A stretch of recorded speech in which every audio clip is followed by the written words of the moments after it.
Considerations. So there are quite a few things to consider and be aware of as you approach the topic of deaccession and the creation of policy. And so, first thing is the concept of policies, thinking about what is in place, especially if you've got some previous drafts you can work with. Equally as important is if there are like an absence of policy, a complete void of policy.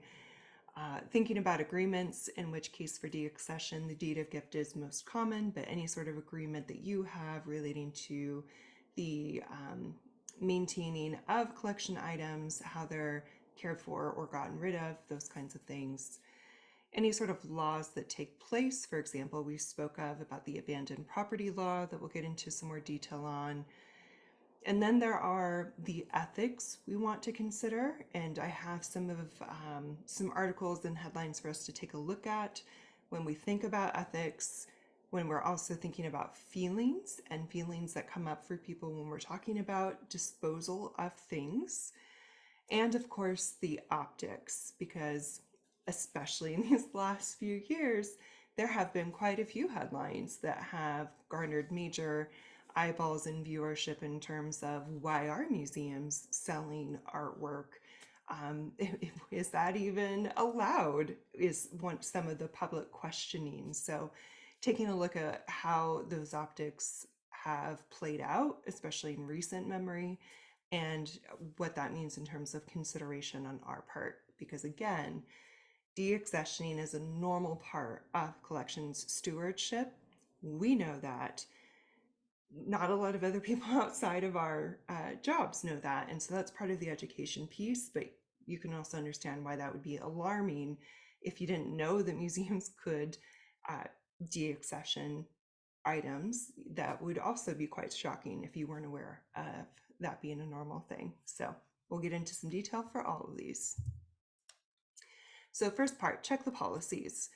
Check your collection policy, even if it doesn't have a specific deaccession section in your policy. Sometimes it is referenced. So especially if you're not the one that wrote the collection policy, or if you're like an archives department underneath a broader museum institution level, perhaps there's museum policy that impacts anything that you would write or incorporate for the archive collection policy, which gets into our second bullet, larger institutional policy. So whether that is a museum, a university, anything that would dictate or supersede what you would create for your own collection policy, making sure you're referencing those and that they're not in conflict with what the larger institutional policy will be.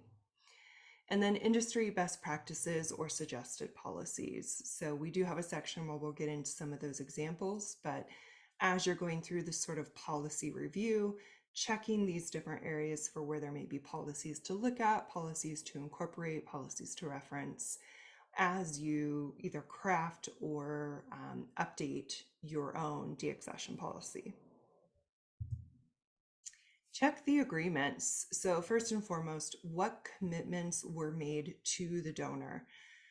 In a perfect world, any sort of commitments or agreements were documented on one piece of paper, and that piece of paper is called the deed of gift. That is not always the case. I have worked in many places where there are accession files that can be quite full with different correspondence on what was agreed to, at least via email correspondence, versus what actually made it onto the deed of gift. All of those files should be referenced if possible, because so many times, especially in the earlier days, there would be a lot of concessions or exceptions made for certain donors for taking in that collection. And even if it's not on the deed of gift or something like very official, it still could be a binding agreement for you to have to adhere to, especially if it's in some sort of writing. So check all of the files.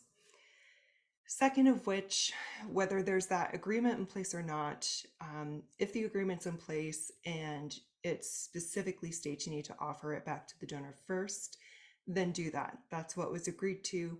Offer it back to the donor.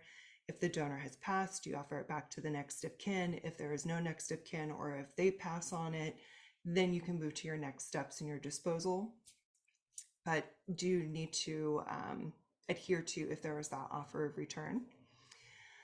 And a promise not to sell. So some of the agreements may have stipulated, look, you can deaccession it, but you cannot sell it.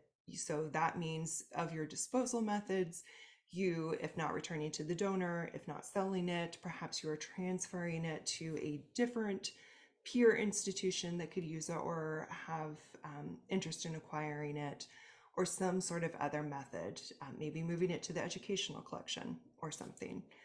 So any sort of promises or understandings that your institution had with that donor when you took that object in need to be ascertained, and then they need to be adhered to. Check the local laws. So ARCS, which is the Association of Registrars and Collection Specialists, have a resource. It is a little on the older side, 2018. So would love to have it updated. But of course, ARCS is also a volunteer ran organization, so totally get it. However, it should be a great place for you to start. This particular link on here is I think it's a PDF, and it lists all of the states and the specific state law, if there is one, related to property acts or abandoned loan legislation. Because much like we can have items that just like made their way into our collection without any sort of agreement, whether verbal or written, there can also be abandoned loans where perhaps a private individual loaned something of her great grandmother's for an exhibit and then just like never came back for it.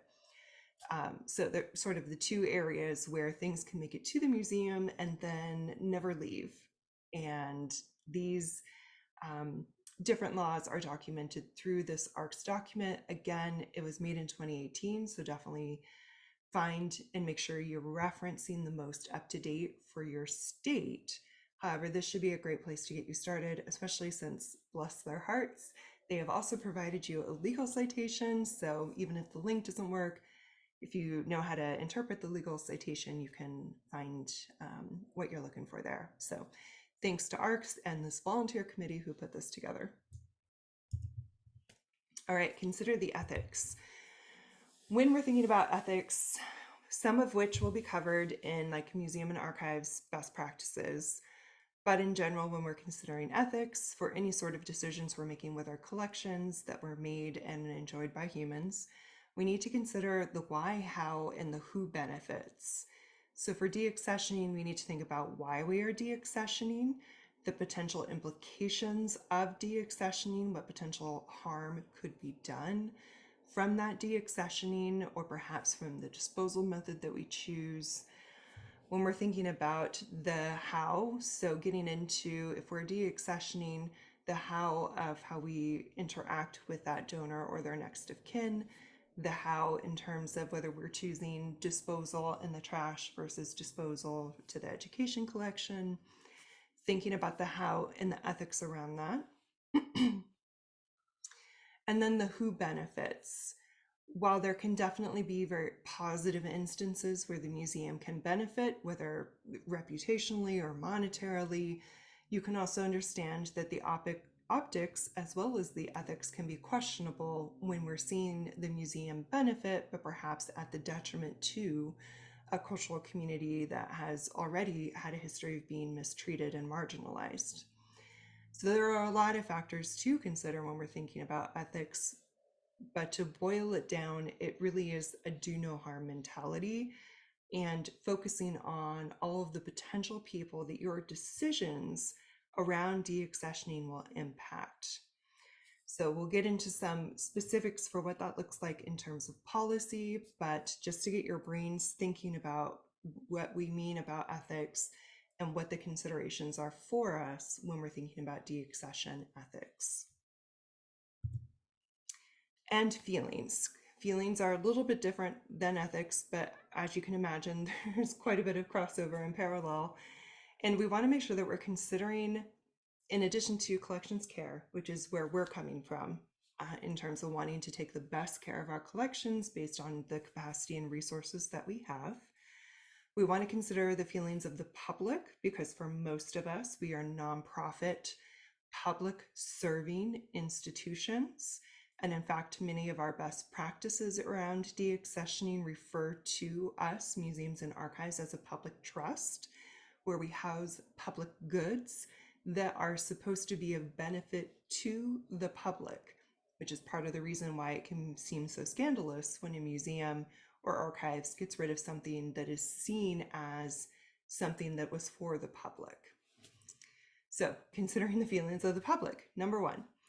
Feelings of the individual, number two. So, thinking about the individual, whether that was the donor of the collection, whether that was the creator of the collection, whether that is the individuals of a cultural community where that particular collection or item was created and intended to be used and enjoyed rather than in a museum, for example.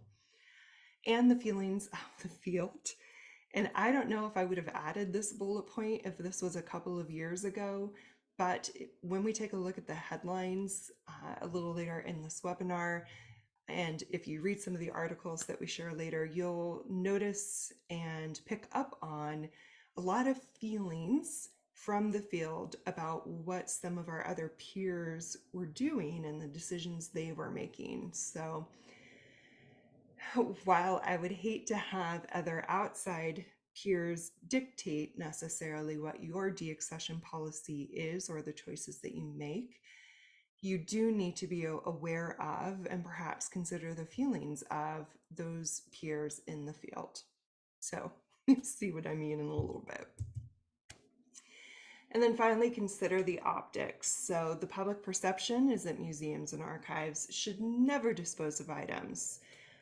That's not a hard and fast fact, but I'm pretty sure we can say the majority of outside people believe that museums and archives are supposed to just take everything in forever and ever. Two, if policies aren't broadcast or available publicly, then when your museum or archives does dispose of something, it can appear like it's unethical because it seems shrouded in mystery or like that you're doing it quietly or like surreptitiously. So to combat some of that with like some proactive education, having something like your collection policy and deaccession policies online where the public can access them can greatly help with some of the optics when you do perform a normal function of collection stewardship, which is to deaccession. Three, if the disposal is one of selling, it can appear that the organization is doing deaccessioning for the wrong reasons.